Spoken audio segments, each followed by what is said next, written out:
keberhasilan audit SDM. Baik, langsung saja kita masuk ke pembahasan yang akan dipaparkan oleh Intan.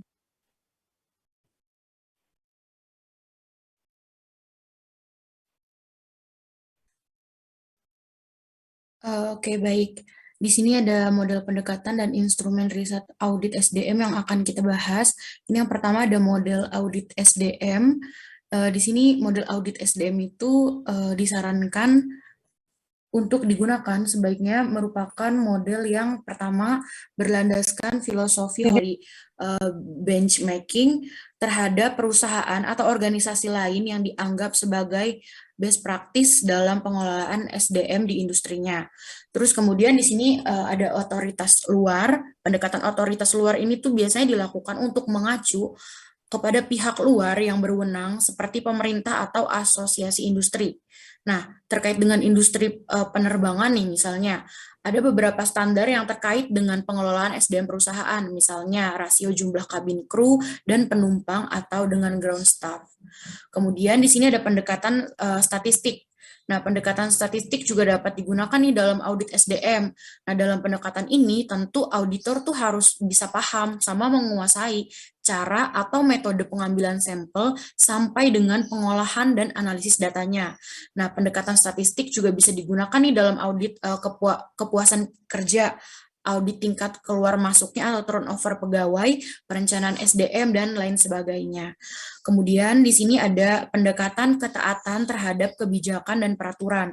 Nah, dalam pendekatan ini tuh objek audit itu dibandingkan nih dengan kebijakan dan peraturan yang ada, baik kebijakan dan peraturan internal perusahaan maupun eksternalnya. Pendekatan ini juga bisa digunakan nih untuk melihat ketaatan praktek pengelolaan SDM terhadap SOP yang ada mulai dari perencanaan SDM, rekrutmen dan seleksi, pelatihan dan pengembangan karir, penilaian kinerja, sampai pada kompensasi atau balas jasanya. Nah, audit SDM juga dapat nih mengacu pada peraturan perundangan yang berlaku pada upah minimum, struktur dan skala gaji, serikat pekerja, keselamatan dan kesehatan kerja, dan sebagainya. Kemudian ini di sini yang terakhir ada pendekatan manajemen by objektif atau kita sebut MBO. Nah, pendekatan MBO ini dalam audit SDM itu dilakukan untuk membandingkan objek audit dengan tujuan yang telah ditetapkan. Tujuan ini tuh umumnya terbagi dalam efektivitas dan efisiensi pengolahan SDM. Nah, dalam hal efisiensinya ini tuh misalnya kayak yang umum dilakukan adalah dengan membandingkan nih realisasi biaya SDM dengan anggarannya. Nah, kalau misalkan yang terkait efektivitasnya, ini misalkan kayak audit SDM dilakukan untuk menilai kecepatan pengisian suatu lowongan pekerjaan, gap kompetensi karyawan, evaluasi keberhasilan pelatihan, dan sebagainya. Nah, pendekatan ini juga kayak bisa dapat digunakan apabila perusahaan sudah menetapkan target yang akan menjadi acuan pelaksanaan audit SDM. Lanjut, selanjutnya ada instrumen riset audit SDM. Jadi instrumen ini tuh biasanya kayak digunakan pada tahap pelaksanaan audit. Nah, beberapa instrumen tersebut nih diantaranya yang pertama ada analisis dokumen. Nah, analisis dokumen ini tuh dapat dilakukan dengan meneliti berbagai dokumen terkait pengelolaan SDM perusahaan seperti kayak uraian dan spesifikasi jabatannya, perhitungan kebutuhan tenaga kerja, SOP rekrutmen dan seleksi, evaluasi terhadap hasil pelatihan, formulir penilaian kinerja, dan sebagainya. Nah, analisis dokumen juga bahkan udah bisa nih dilakukan sejak investigasi awal dengan menganalisis dokumen yang ada. Auditor juga dapat menemukan kekurangan atau potensi masalah yang mungkin terjadi dalam pengelolaan SDM itu. Kemudian yang kedua ini ada instrumen riset audit SDM wawancara. Nah, yang wawancara ini tuh merupakan cara yang sangat efektif ya, yang untuk mendapatkan informasi atau mengklarifikasi temuan yang dihasilkan dari analisis dokumen. Kayak wawancara tuh bisa dilakukan terhadap manajer SDM, profesional SDM yang menangani aktivitas manajemen SDM, tentu seperti kayak staf bagian rekrutmen dan seleksi ataupun staf yang menangani pelatihan. Nah, wawancara juga kayak menggali informasi bisa dilakukan terhadap manajer lini atau karyawan biasa. Nah, yang harus diperhatikan oleh auditor juga dalam melakukan wawancara itu kayak mewawancara orang atau sumber informasinya yang tepat, dapat memberi informasi yang dibutuhkan dalam melakukan audit SDM. Kemudian auditor juga disarankan nih untuk menginformasikan terlebih dahulu mengenai jadwal dan materi wawancara, terutama apabila auditor nih meminta interview untuk menyiapkan berbagai laporan atau dokumen yang dibutuhkan. Nah, jadi auditor tuh harus merekam atau setidaknya tuh kayak dia tuh harus buat catatan atas berbagai informasi yang ditemukan dalam wawancara dan meminta konfirmasi dari interview atas wawancara yang udah dilakukan. Kemudian di sini yang ketiga ada analisis historis. Nah, analisis data historis itu dapat dilakukan dalam audit SDM, kayak misalnya dengan membandingkan seleksi rasio untuk jabatan tertentu, tingkat kehadiran karyawan, atau jumlah jam pelatihan per orang per tahun selama beberapa tahun terakhir. Nah, berbagai data historis tuh bisa dapat melalui data sekunder berupa laporan yang ada, atau bentuknya data primer melalui survei dan atau wawancara juga. Nah, data historis tuh mungkin tidak tersedia secara langsung, namun harus diolah terlebih dahulu, baru dilakukan analisis. Nah, misalnya nih, dalam melakukan proses rekrutmen dan seleksi, kayak perusahaan tuh tidak menetapkan seleksi rasio. Nah, auditor bisa meminta data jumlah pelamar, berapa pelamar yang lolos setiap tahapan seleksinya, sampai jumlah pelamar yang diterima. Nah, dari berbagai data ini tuh auditor kemudian bisa gitu loh menghitung seleksi rasio dari proses rekrutmen dan seleksi itu. Nah, demikian juga kayak untuk data jumlah jam pelatihan per orang per tahun itu, di mana auditor tuh bisa minta jumlah jam pelatihan selama setahun dan jumlah karyawan untuk mendapatkan informasi jumlah jam pelatihan per orang per tahun itu. Kemudian di sini yang keempat ada survei.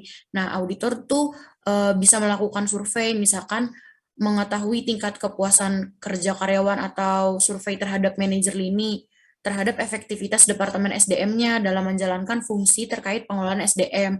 Nah, survei dengan menggunakan kuesioner ini tuh bisa gitu loh menawarkan beberapa keuntungan dalam audit SDM. Nah, keuntungan utamanya tuh kayak dari kuesioner tuh auditor mendapatkan informasi yang banyak nih dalam waktu dan biaya yang relatif kecil. Nah, tapi survei dengan menggunakan kuesioner juga sebenarnya memiliki kelemahan, di mana informasi yang diperoleh mungkin tidak mendalam, sehingga auditor tuh perlu melakukan klarifikasi atau verifikasi lebih lanjut. Nah, hal yang harus diperhatikan tuh dalam menyusun kuesioner, di mana bahasa yang digunakan harus disesuaikan dan dapat dimengerti oleh responden yang ditargetkan. Kemudian yang terakhir di sini ada eksperimen. Nah, pada prinsipnya tuh eksperimen dilakukan dengan melibatkan objek atau kelompok yang mendapat treatment dengan objek atau kelompok yang tidak mendapat kontrol grup. Nah, dengan demikian tuh hasil dari treatment tadi dapat dibandingkan tuh antara dua kelompok tersebut kayak gitu. Nah, eksperimen dalam audit tuh kayak harus dilakukan dengan hati-hati karena eksperimen ini kan dilakukan terhadap manusia.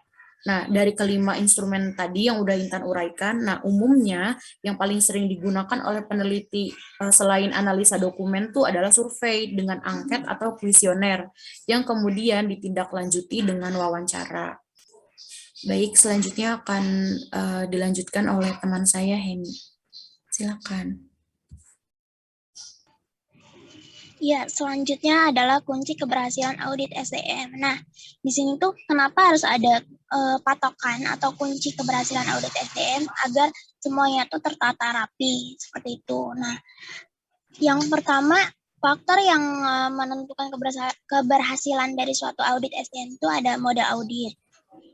Nah, mode audit itu adalah metode pendekatan riset atau instrumen riset yang digunakan.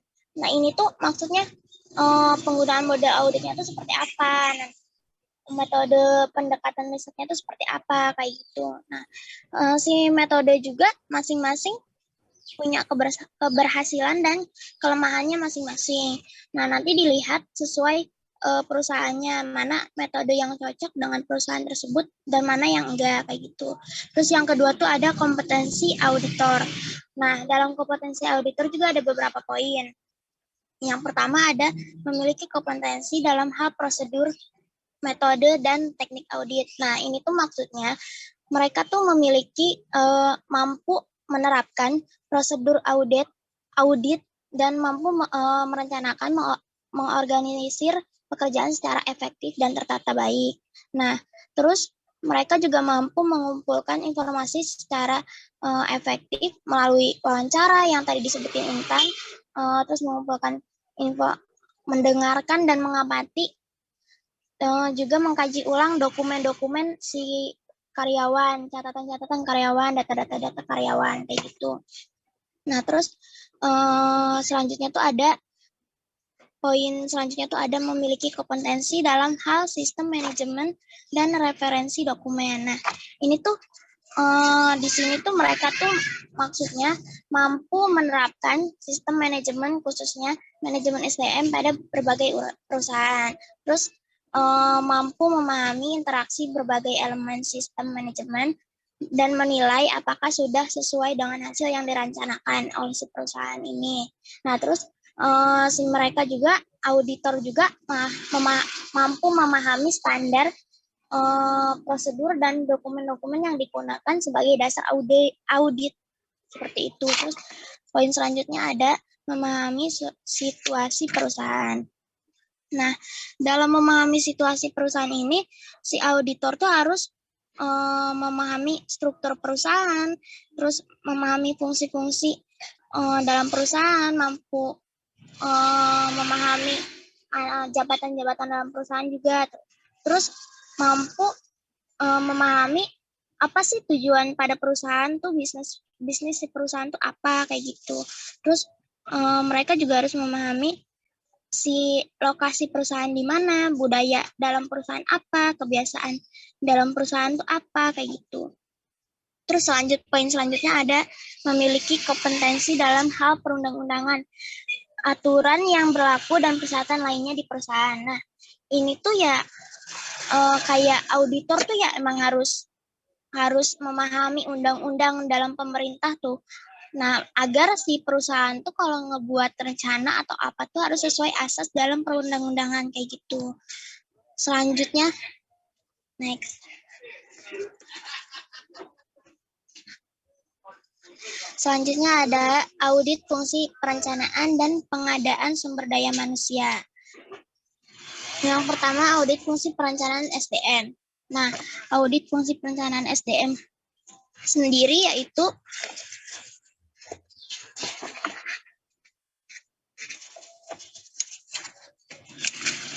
audit perencanaan SDM sendiri merupakan proses sistematis yang dilakukan untuk memperkirakan permintaan dan ketersediaan SDM di masa yang akan datang sesuai dengan perkembangan bisnis perusahaan.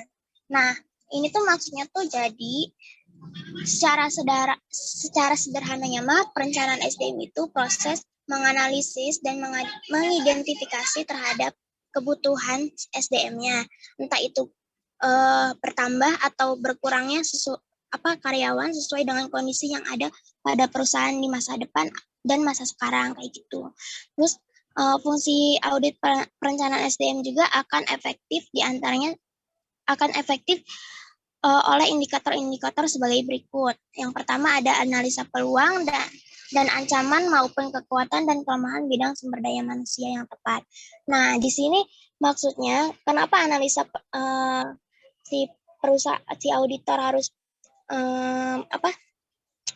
menganalisa peluang dan ancaman atau maupun kekuatan dan kelemahan pada si perencanaan yang dikasih perusahaan itu tuh maksudnya auditor tuh agar melihat analisa si perusahaan itu udah tepat atau belum, apakah si perusahaan sudah mengetahui kekuatan dan kelemahan pada perusahaannya sendiri atau belum. Nah, terus si perusahaan juga apakah si perusahaan sudah bisa memperkirakan peluang dengan tepat, apakah itu jika kita bertambah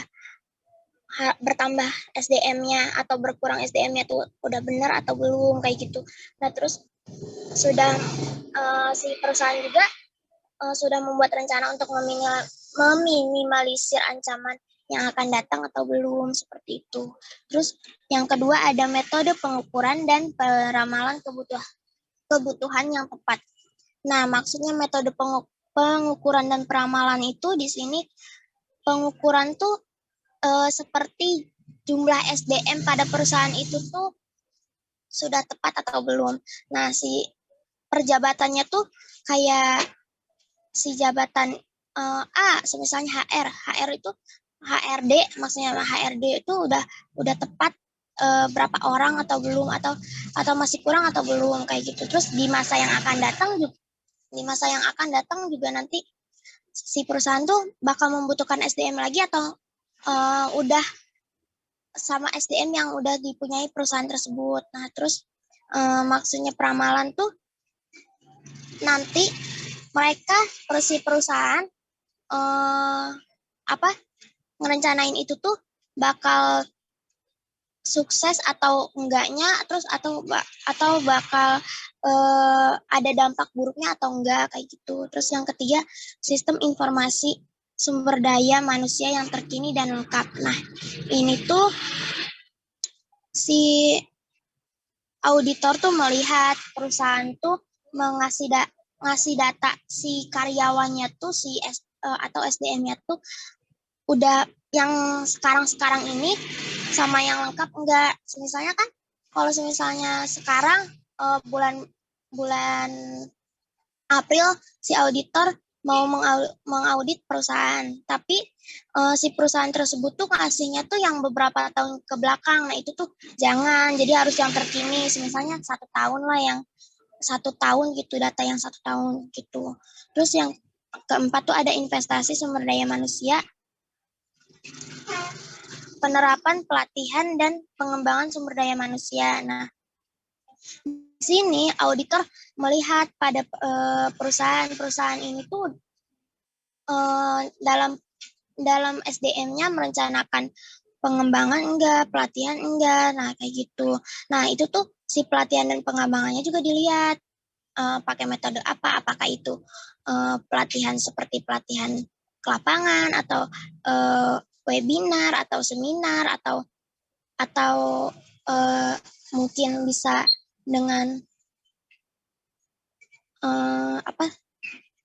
kalau kita rapat kayak gitu pelatihannya tuh.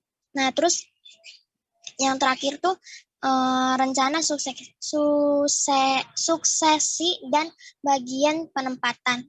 Nah, ini tuh rencana suksesi dan bagian penempatan tuh jadi apakah perencanaan tersebut tuh sudah tepat pada karyawannya, nah karyawan yang ini atau karyawan yang itu tuh sudah tepat atau belum, kayak gitu. Selanjutnya,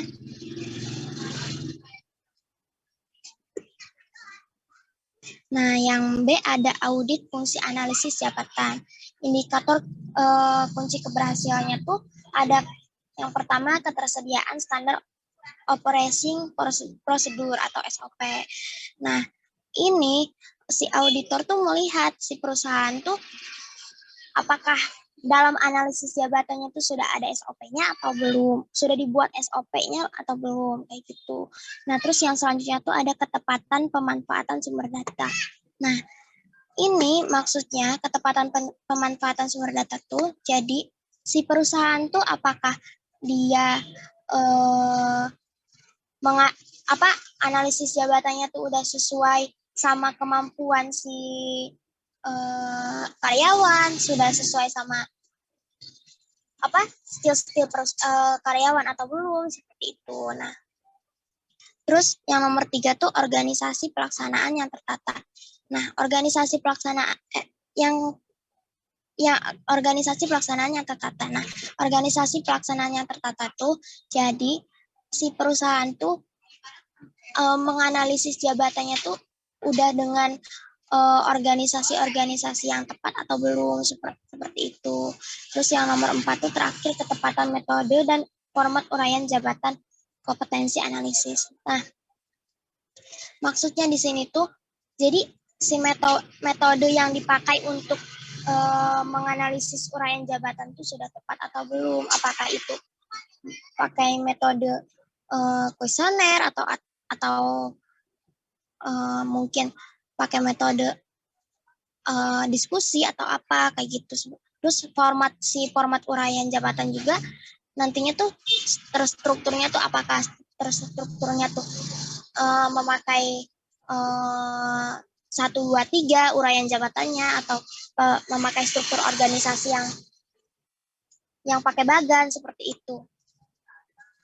Selanjutnya akan dibacakan oleh teman saya.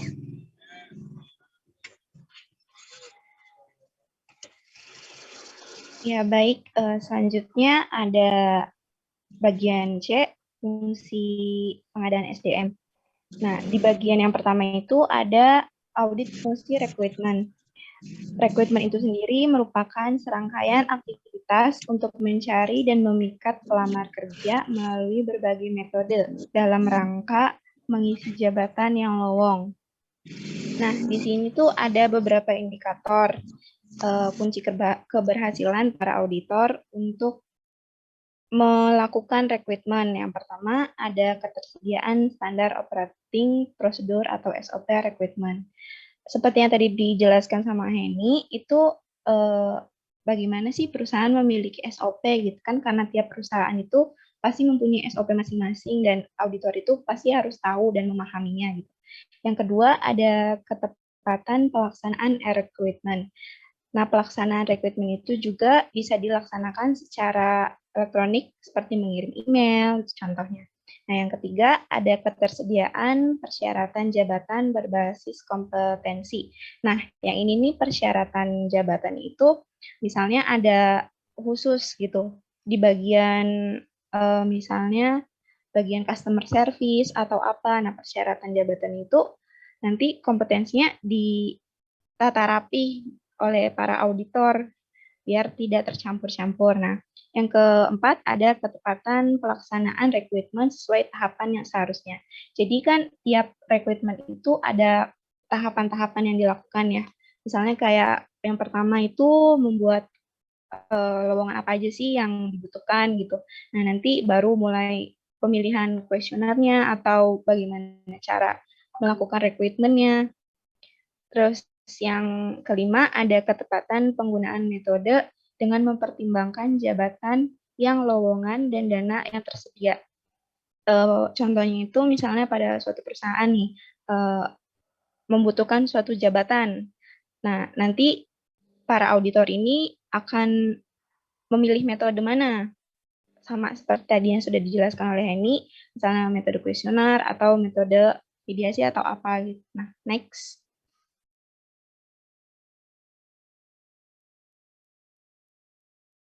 Nah, yang bagian kedua ini ada audit fungsi seleksi.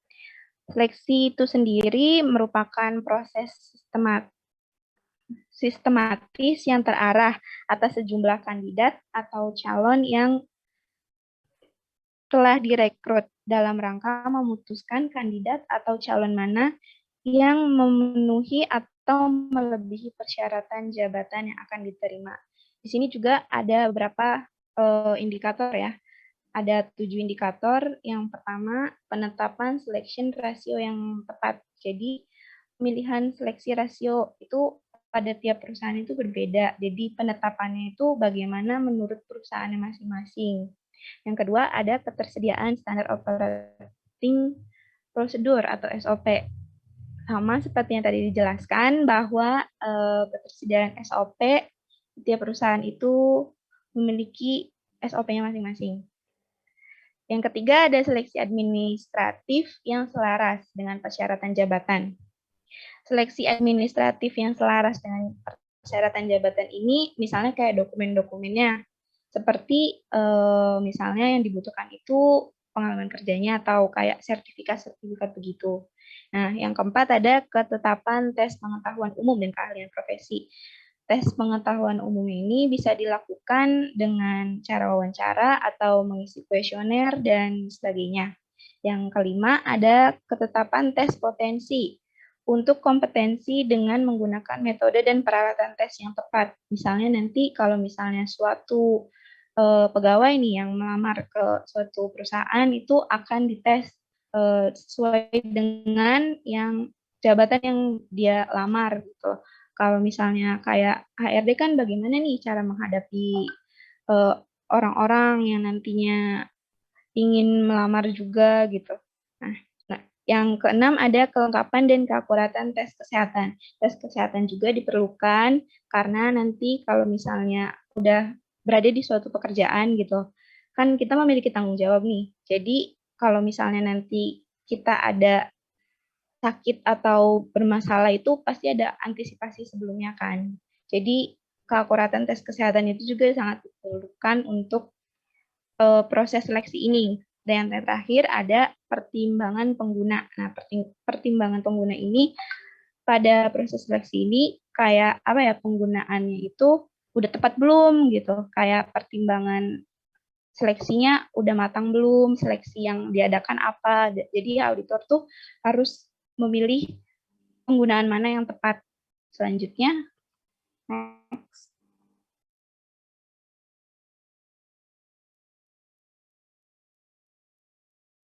Nah, selanjutnya ada bagian audit fungsi pengembangan dan pemeliharaan sumber daya manusia. Bagian pertama ada audit fungsi pelatihan dan pengembangan. Nah, di pendidikan dan pelatihan itu merupakan upaya untuk pengembangan sumber daya manusia, terutama untuk pengembangan kemampuan dan intelektual. Dalam pelaksanaannya, auditor harus memahami sistem pelatihan dan pengembangan yang berlaku di perusahaan. Nah, beberapa indikator keberhasilan itu ada 7 juga ya. Yang pertama itu ada ketersediaan SOP dan pelatihan pengembangan. Sudah saya jelaskan tadi. Yang kedua ada integrasi sistem pelatihan dan pengembangan dengan sistem karir, sistem penilaian kerja, dan sistem balas jasa. Nah, di sini itu berarti bagaimana sih gitu para auditor itu memilih sistem pelatihan dan pengembangan dari beberapa sistem ini gitu, dari sistem karir, sistem penilaian kerja, dan sistem balas jasa tuh harus ditentukan dengan sebaik-baiknya. Dan ketiga ada kesesuaian sistem pelatihan dan pengembangan dengan kebutuhan organisasi dan kebutuhan pegawai dengan mempertimbangkan kompetensi yang dimiliki pegawai. Auditor juga harus memahami dan menilai para pegawai ini memiliki kompetensi yang sesuai tidak dengan jabatan yang diinginkan gitu loh. Yang keempat, ada ketersediaan pola induk pelatihan dan pengembangan dengan program-program yang tepat. Nah, pelatihan dan pengembangannya itu bisa berupa kayak seminar ataupun kayak kelas-kelas gitu untuk program-program yang telah ditentukan gitu. Yang kelima, ada ketersediaan portofolio sumber daya manusia. Nah, portofolio juga diperlukan karena untuk misalnya kayak di bagian advertising gitu loh, seberapa bagus sih, seberapa kompetensi gitu para pegawai yang melamar itu gitu kan harus menyerahkan portofolio. Nah, yang keenam ada efektivitas biaya pelatihan dan pengembangan. Nah, efektivitas biaya itu juga dilakukan para auditor guna untuk meminimalisir terjadinya pembengkakan biaya gitu, di kemudian hari. Yang terakhir ada ketersediaan sarana dan prasarana pusat pelatihan yang baik. Nah, auditor juga harus memikirkan nih bagaimana sarana dan prasarana untuk nanti pelatihannya itu agar berjalan dengan baik. Ya, selanjutnya akan dibacakan oleh Dede.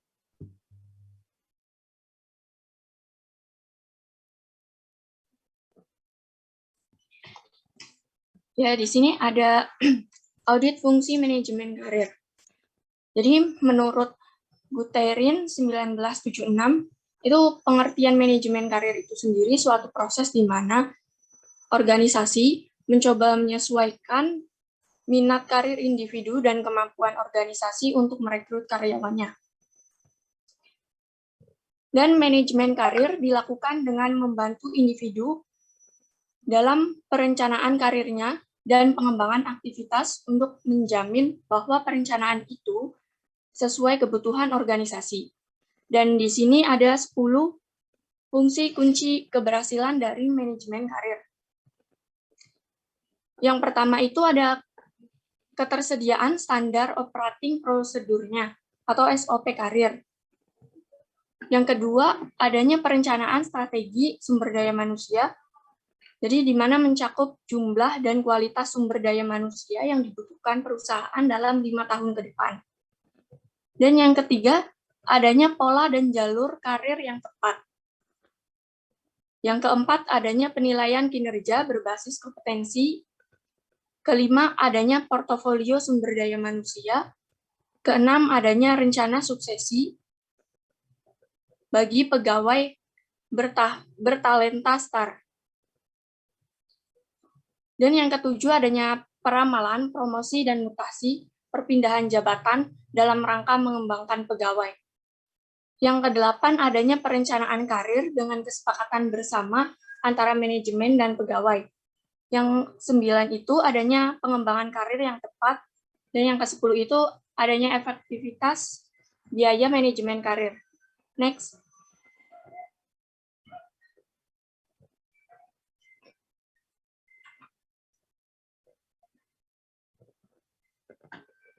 Di slide ini ada fungsi manajemen, ada fungsi penilaian karir, audit fungsi penilaian karir. Yang pertama itu adanya sasaran perusahaan, sasaran unit kerja, dan sasaran individu yang tepat, jelas, dan terukur. Yang kedua, aspek yang dinilai berbasis kompetensi, mempertimbangkan potensi, skill, dan perilaku individunya. Dan yang ketiga itu proses bimbingan dan konseling yang efektif.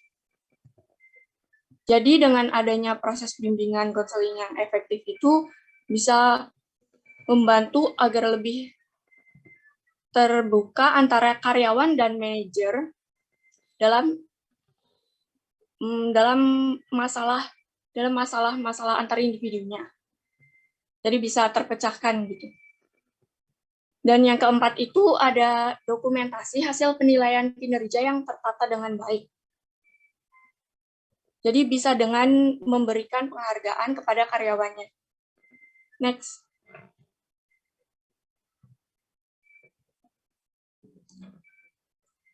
Dan di slide yang ini ada audit fungsi kompensasi balas jasa.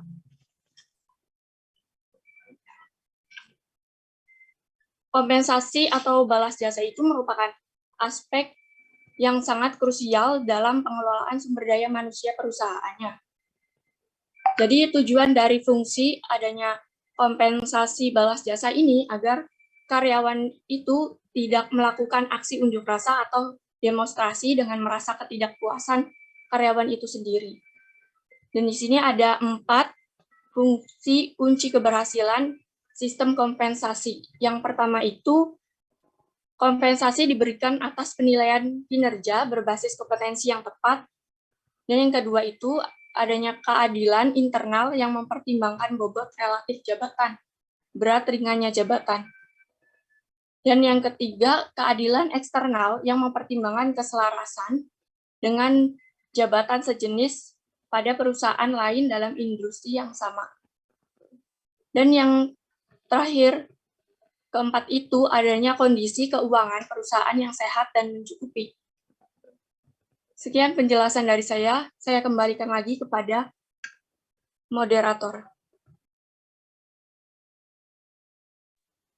Baik, di sini ada kesimpulan. Kesimpulannya itu model pendekatan dan instrumen riset audit SDM serta faktor penentu keberhasilan audit SDM dijadikan sebagai panduan agar auditor mampu menerapkan program audit dengan benar. Auditor disarankan menggunakan model audit yang merupakan model berlandaskan holistik, spiritual, strategik, dan integratif berbasis proses bisnis dan kompetensi dengan tanggung jawab etika, tanggung jawab sosial, dan tanggung jawab kepada stakeholder. Pendekatan audit SDM digunakan antara lain pendekatan komparatif, otoritas luar, statistik, ketaatan terhadap kebijakan, dan peraturan, serta manajemen by objektif, serta riset audit SDM yang mencakup analisis dokumen, analisis historis, survei, wawancara, dan eksperimen. Mungkin sekian presentasi dari kelompok kami. Selanjutnya kami akan buka sesi tanya-jawab. Silahkan kepada teman-teman yang ingin bertanya.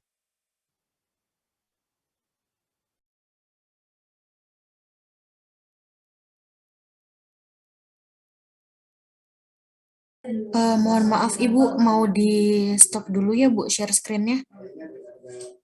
Jangan. Oh jangan tahu, oke oke.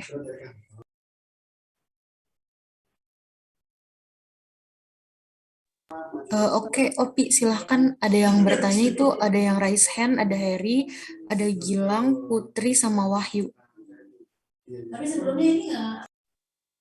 Kembali. Pertanyaan pertama dari Herianda Putra dulu ya. Silakan.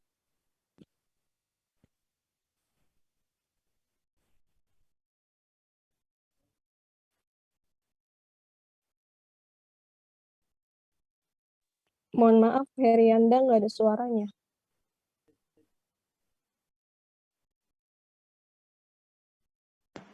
Cek apakah suaraku terdengar dengan jelas? Iya, sudah ada. Oke, baik, Jelas. terima kasih. Sebelumnya saya ucapkan terima kasih kepada teman-teman kelompok 3. Perkenalkan, saya Herianda Putra dari kelompok 1, izin bertanya mengenai salah satu instrumen audit SDM itu ada kan yang namanya eksperimen.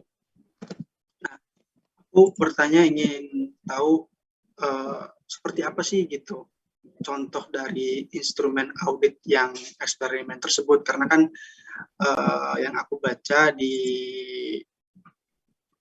apa sih buku gitu kan, bahwasanya instrumen tersebut yang dimana eksperimen di sini adalah membandingkan antara SDM yang belum diberikan pelatihan dengan SDM yang memang diberikan treatment gitu oleh manajernya. Terima kasih. Baik, terima kasih Herianda. Ditulis di chat saja deh.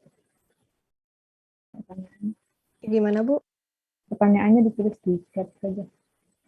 Oh, di kolom chat ya, Bu ya? Ya, biar yang lain bisa ikut baca. Baik, Bu. Selanjutnya pertanyaan kedua dari Vina, silahkan. Perkenalkan, nama saya Pina Vanessa dari kelompok 2, ingin bertanya bagaimana strategi pendekatan pada audit SDM. Terima kasih.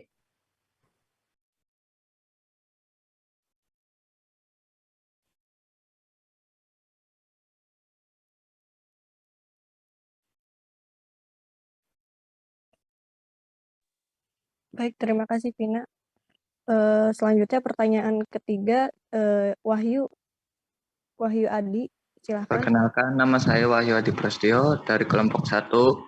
Bagaimana cara kerja dalam melakukan pendekatan kepatuhan dalam audit SDM? Terima kasih.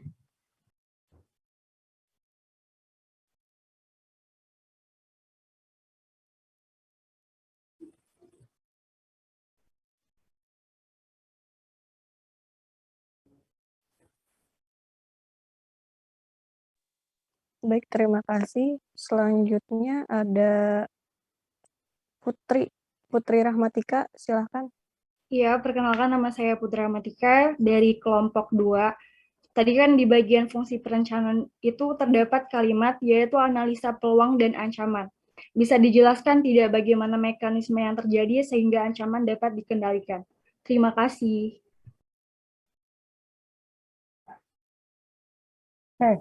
Sudah saja deh penanyanya. Sambil menunggu jawaban, kelompok ini ada 4 orang ya? Iya, Bu, ada 5 orang, Bu. Intan, Henny, Mila, sama Dedek. Satunya siapa? Nurhofifa, Bu, saya sendiri. Nurhofifa itu yang presentasi terakhir aja, apa yang... Saya sebagai moderator, Bu. Terus presentasinya?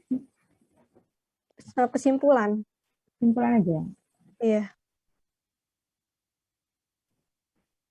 Soalnya penilaiannya tuh nanti dari presentasinya, Dek.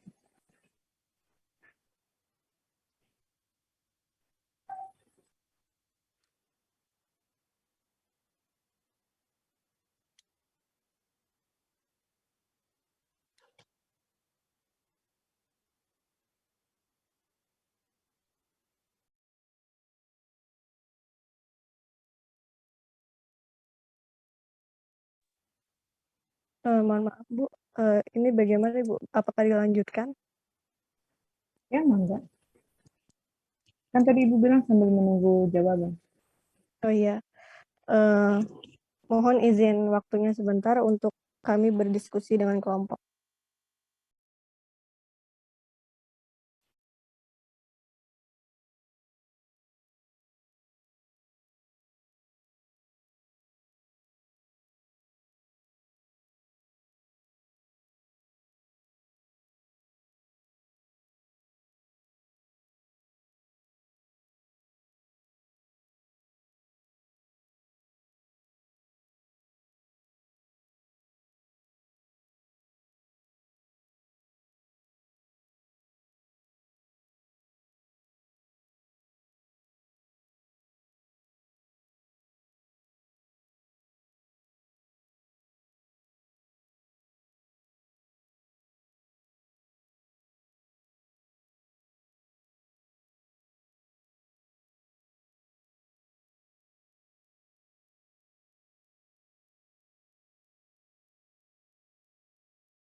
Baik, saya izin menjawab pertanyaan dari Wahyu Adi Prasetyo dengan pertanyaan, bagaimana cara kerja dalam melakukan pendekatan kepatuhan dalam audit SDM?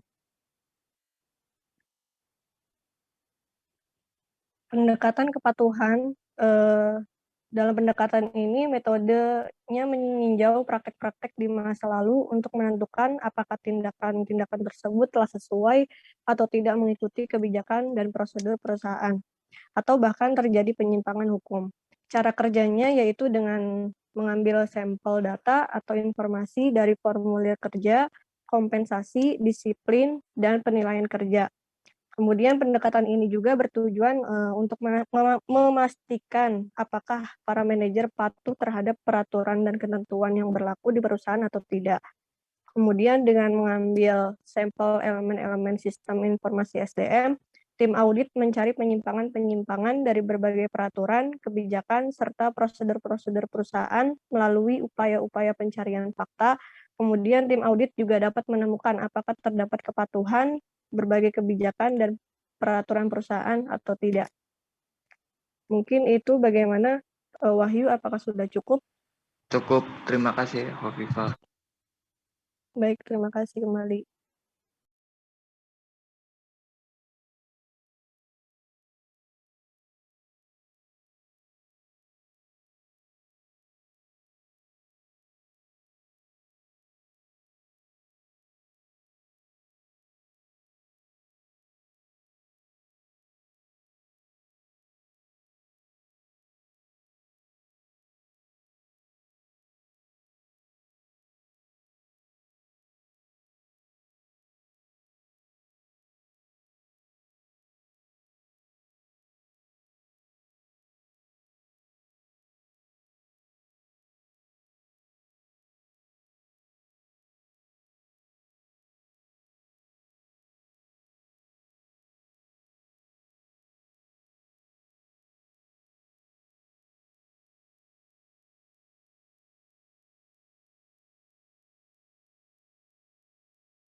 Baik, saya akan menjawab pertanyaan dari Vina. Jadi pertanyaannya bagaimana strategi pendekatan pada audit SDM. Jadi di sini tuh ada 3 strategi pendekatan audit SDM itu.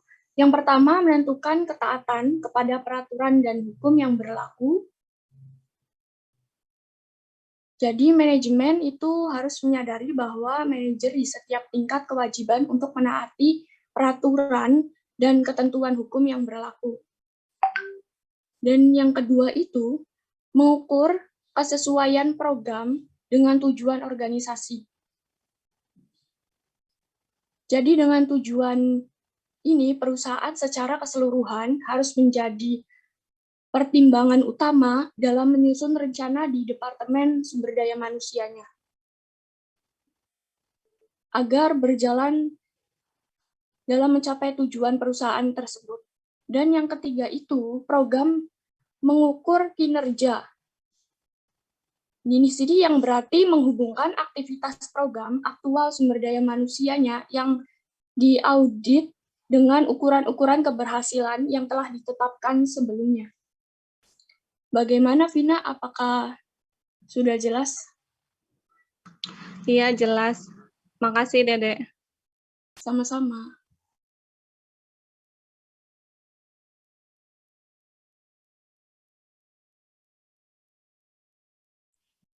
Boleh izin menambahkan jawaban dari teman-teman kelompok 3 nggak, moderator? Iya, silakan boleh, Herianda. Baik, terima kasih. Kalau saya perpandangannya gini, untuk strategi pendekatan audit SDM itu ada beberapa gitu. Yang pertama ada pendekatan komparatif gitu, di mana pendekatan komparatif di sini adalah membandingkan dengan audit yang memang maksudnya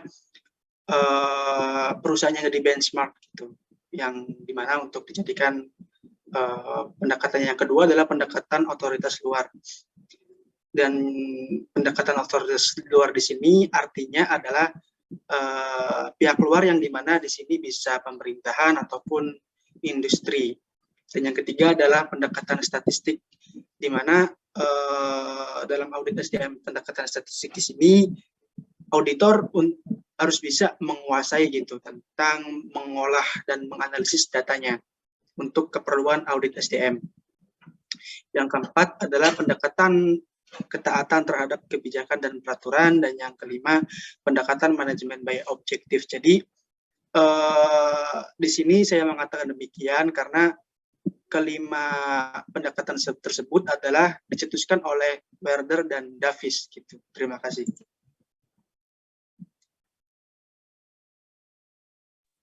Baik, terima kasih Herianda atas tambahannya.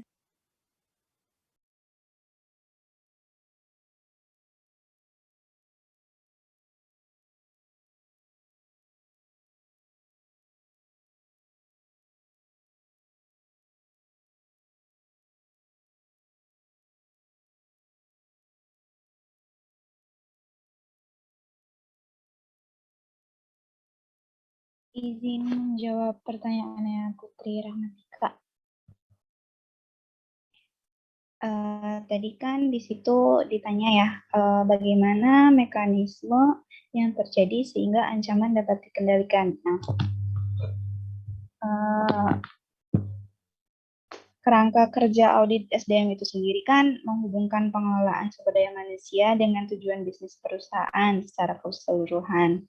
Dalam hubungan ini tuh, audit menilai dukungan sumber daya manusia terhadap pencapaian tujuan perusahaan, komitmen perusahaan dalam memberdayakan dan melibatkan SDM, serta mengidentifikasi permasalahan yang terjadi dalam hubungan tersebut dan merekomendasikan langkah-langkah perbaikan yang diperlukan. Nah, misalkan ada ancaman, baik itu dari eksternal maupun internalnya, biasanya berdasarkan rekomendasi dari hasil audit itu, perusahaan melakukan perubahan atau perbaikan dan mengevaluasi pengaruh perubahan-perubahan tersebut dari hasil audit tersebut. Selanjutnya bakal ditambahin sama Henny.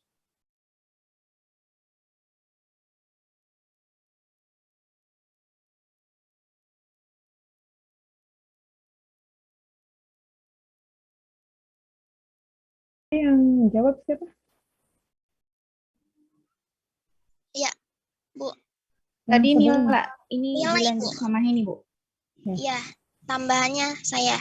Nah, si contoh ancaman dari eksternal kan banyak ya. Nah, salah satunya tuh si perusahaan tuh kan sulit menemukan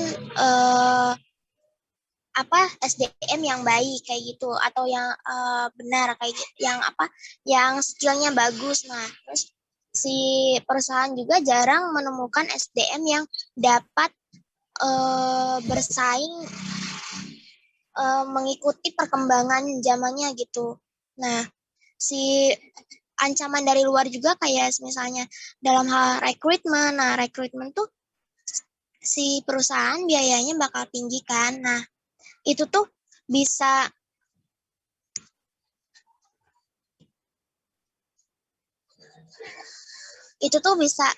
cara menyelesaikannya tuh bisa dengan mengendalikan si perusahaannya tuh bisa memberikan pelatihan, pengembangan pada karyawannya, dan agar si karyawan tuh dapat bersaing dengan perusahaan lain, terus dapat mengikuti perkembangan dalam eksternal maupun internal si perusahaan tersebut. Nah, terus si perusahaan juga dapat meminimalisir biaya rekrutmen agar si ancaman itu dapat dikendalikan seperti itu. Terus lebih baik si rekrutmen tuh dibuat semenarik mungkin walaupun si biayanya tuh minimal kayak gitu. Terus si perusahaan juga bisa dengan memberikan motivasi dan reward pada setiap kegiatan yang membuat karyawan tuh bersemangat jadi lebih produktif lagi pada perusahaannya. Karena mungkin perusahaannya kurang memperhatikan karyawannya, bisa aja kan si karyawannya tuh nggak memberikan yang terbaik gitu buat perusahaannya, dan mungkin aja jadi yang perencanaan SDM yang dilakukan perusahaan tuh jadi gagal seperti itu, jadi nggak sesuai dengan apa yang sudah direncanakan. Mungkin segitu saja tambahan dari saya. Baik, mohon izin jawab pertanyaan dari Herianda. Tadi kalau nggak salah intinya itu pertanyaannya kayak contoh eksperimen audit SDM tuh gimana gitu ya, Herianda? Iya, Intan.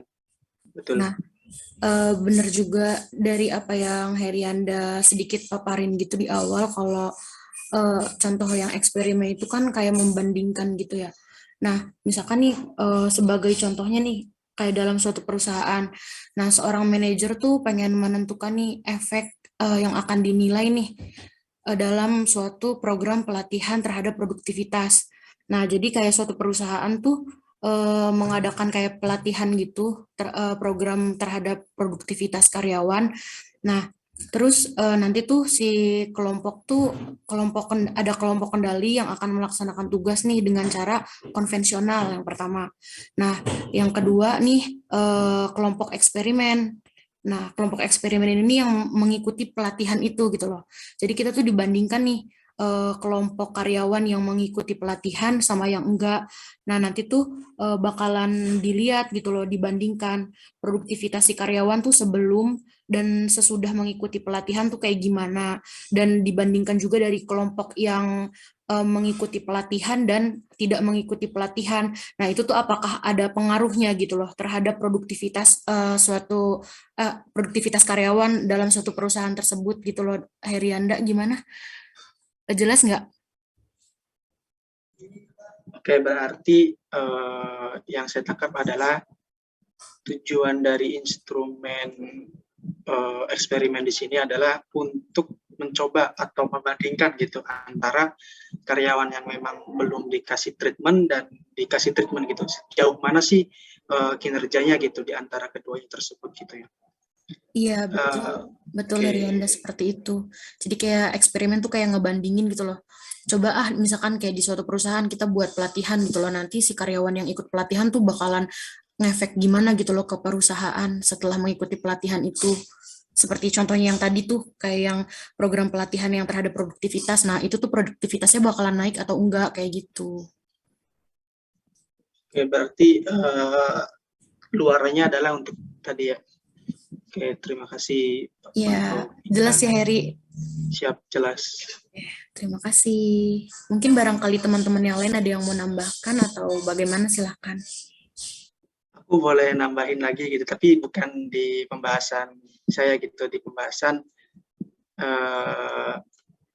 Putri tadi, pertanyaan Putri. Ya, monggo. Oke, baik, terima kasih Bu. Ini kalau aku pribadi ngelihatnya di perencanaan, maaf, di mana nih, di fungsi perencanaan SDM di situ sendiri adalah sebagai indikator keberhasilan gitu, bukan sebagai contoh. Artinya adalah dalam sebuah fungsi perencanaan SDM itu apabila efektif, diantaranya harus sang auditor harus pertama menganalisis gitu, apakah peluang dan ancaman itu, terus juga kekuatan dan kelemahannya di bidang sumber daya itu seperti apa. Kemudian yang kedua, metode pengukuran dan peramalan kebutuhan yang tepat. Ketiga, sistem informasi sumber daya manusia yang terkini dan lengkap. Dan keempat, investasi sumber daya manusia, penerapan, pelatihan, dan pengembangan sumber daya manusia yang tepat. Dan yang kelima, rencana suksesi dan bagian penempatan. Nah, kelima poin di sini sendiri adalah 5 indikator kunci keberhasilan gitu. Jadi bagaimanapun contohnya gitu kan, sepinter-pinternya auditor aja gitu untuk mencapai keberhasilan perencanaan SDM. Memang betul gitu yang dikatakan oleh teman-teman kelompok 3 gitu kan, bahwasanya salah satu ancamannya adalah tingginya biaya rekrutmen gitu kan. Nah, bagaimana caranya nih auditor SDM ataupun manajer di situ untuk menekan biayanya agar keberhasilan dari proses perencanaan SDM itu semakin meningkat. Itu mungkin pendapat saya. Terima kasih. Iya, baik. Terima kasih kepada Herianda yang telah menambahkan terkait pertanyaan dari Putri. Mohon maaf, Bu, pertanyaannya sudah semua dijawab. Ya, sudah.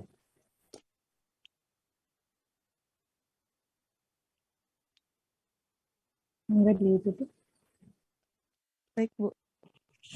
Mungkin sekian dari kelompok kami, kurang dan lebihnya mohon maaf. Wassalamualaikum warahmatullahi wabarakatuh. Waalaikumsalam warahmatullahi wabarakatuh. Baik, terima kasih untuk kelompok 3 presentasinya. Kelompok ini lumayan lebih baik ya dibanding kelompok-kelompok sebelumnya. Hanya saja Ibu nanti minta di berikutnya ketika berbicara itu videonya dinyalakan ya, terkhusus nanti presenter ya. Karena Ibu untuk melihat bagaimana dia menyampaikan, untuk melihat ekspresinya, terus apakah dia membaca dan sebagainya. Karena nanti penilaiannya beda ya antara membaca dengan yang apa yang dia pahami, gitu ya. Nah, untuk tambahan kayaknya Ibu pikir cukup ya, tadi penjelasannya banyak ya disampaikan oleh pemateri dan juga tambahan dari peserta juga. Mudah-mudahan bisa dipahami, dan insya Allah Ibu ada rencana sebenarnya nanti materi setelah UTS. Untuk kelompok ini tuh ada berapa, untuk kelas ini tuh ada berapa kelompok ya? Lupa lagi Bu. Ada 6 Ibu. Ada 6 ya. Nah, itu mungkin bisa diselesaikan setelah UTS. Nanti setelah UAS, ya, setelah UTS, ada kemungkinan Ibu akan membahas gitu. Ya, jadi untuk, meskipun nanti Ibu lihat sikon ya, nanti Ibu lihat sikon apakah nanti diganti tugas ya dengan survei ke perusahaan, atau nanti pembahasan oleh Ibu. Ya, nanti kita lihat sikon. Ya, tapi yang pasti untuk sekarang Ibu nggak begitu banyak berbicara ya, karena di sisi lain sudah dijelaskan oleh pemateri yang kalau menurut Ibu lumayan gamblang ya, entah nanti menurut peserta bagaimana, apakah bisa dipahami atau tidak gitu ya. Jadi Ibu cukupkan, nanti insya Allah mudah-mudahan kita memungkinkan setelah UTS nanti penjelasan dari Ibu ini. Itu ya, jadi biar tidak mengulang-ulang itu penjelasan dari Ibunya ya. Oke, nanti absen seperti biasa Ibu minta dikirim ke WA Ibu, dan cukup mencantumkan yang tidak hadirnya saja ya, screenshot yang hadir satu aja sebagai bukti nanti perkuliahan, kemudian yang tidak hadirnya dicantumkan. Jadi yang hadir nggak usah gitu ya, yang tidak hadirnya saja plus alasannya. Oke, Baik, Bu. kita cukupkan perkuliahannya. Kurang lebihnya mohon maaf. Insya Allah ketemu lagi minggu depan. Assalamualaikum warahmatullahi wabarakatuh. Waalaikumsalam warahmatullahi wabarakatuh. Terima kasih, Bu. Host silahkan nutup ini ya dia izinnya ya. Iya, Intan. Ibu. Langsung di end semua ya, Bu? Iya. Terima kasih, Bu. Sama-sama.